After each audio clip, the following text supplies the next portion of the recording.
Hi hello வணக்கம் நண்பர்களே. வீட்டில் கேஸ் தீர்ந்து போச்சு நண்பர்களே. நான் பார்த்தீங்கன்னா அடிஷ்னல் சிலிண்டர் ரீசார்ஜ் பண்ணாமல் விட்டுட்டேன். அது கடைசியில் என்ன ஆயிடுச்சுன்னா இன்றைக்கி இப்போ ஆர்டர் பண்ணணும்னு நினச்சிட்டே இருந்தேன்.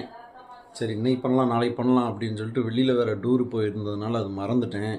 கடைசியில் பார்த்தா சிலிண்டர் தீர்ந்து போச்சு. 2 சிலிண்டருமே எம்டி ஆயிடுச்சு. 2 நாளாக ட்ரை பண்ணிக்கிட்டே இருக்கேன். ஆர்டர் போடுற நம்பரே பிளாக்கில் இருக்குது. என்ன பண்ணுறேன்னு தெரில. அவுட் ஆஃப் சர்வீஸ்னே வந்துகிட்டே இருக்குது. இங்கே கேட்டால் சிலிண்டர்லாம் தட்டுப்பாடெலாம் இல்லை, ஆனால் பதுக்குறாங்க அப்படின்னு சொல்கிறாங்க. என்ன ஆயிடுச்சுன்னா இது மாதிரி எரிபொருள் தட்டுப்பாடு வரும், போர் நடந்துகிட்ருக்கு அப்படின்னு தெரிஞ்சதையுமே பார்த்திங்கன்னா இந்த தொழிற்சாலைகளுக்கெல்லாம் அதிகமாக பெட்ரோலோ டீசலோ தேவைப்படாது நண்பர்களே. அங்கே கேஸு தான் வெல்டிங், கட்டிங், ஃபிட்டிங், ஒட்டிங் எல்லாத்துக்குமே கேஸு தான் பயன்படுத்துவாங்க. அதனால் அதுக்கு எல்லாமே ஒதுக்கி பதுக்கிட்டாங்க நண்பர்களே. அதனால் வீட்டுக்கு தேவையான கேஸு, ஹோட்டல்களுக்கு தேவையான கேஸ்லாம் தட்டுப்பாடாகி போயிடுச்சு.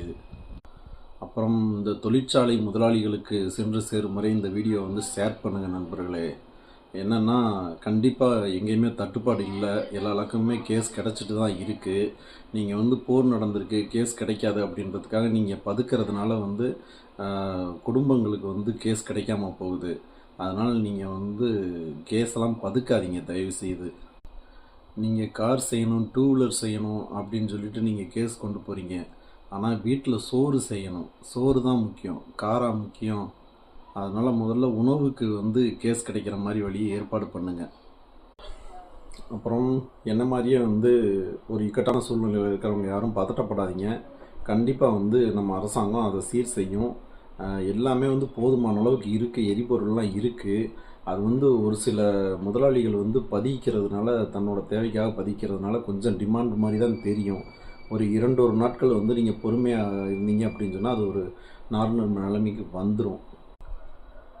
1000 ரூபா தர்றேன், 2000 ரூபா தர்றேன், 2500 ரூபா தர்றேன், 15,000 ரூபா தர்றேன், சிலிண்ட்ரு 3 தர்றேன், 6 தர்றேன், என்னென்னவோ தர்றேங்கிறாங்க. ஆனால் ஒரு சின்னதாக 2 நாட்டுக்கு போர் வந்துச்சு அப்படின்னா இந்த தர்றேன் அப்படிங்கிற வார்த்தை எல்லாமே முடங்கி போயிடுது பார்த்தீங்களா. அதனால் உலக ஒற்றுமை தான் ஒரு தனி மனித வாழ்வுக்கு ஆதாரமாக இருக்குது. உலகத்தில் ஏதாவது ஒரு நாடு சண்டை போட்டுக்கிட்டாலும் ஒரு தனி மனித வாழ்க்கையும் பாதிக்கப்படுது.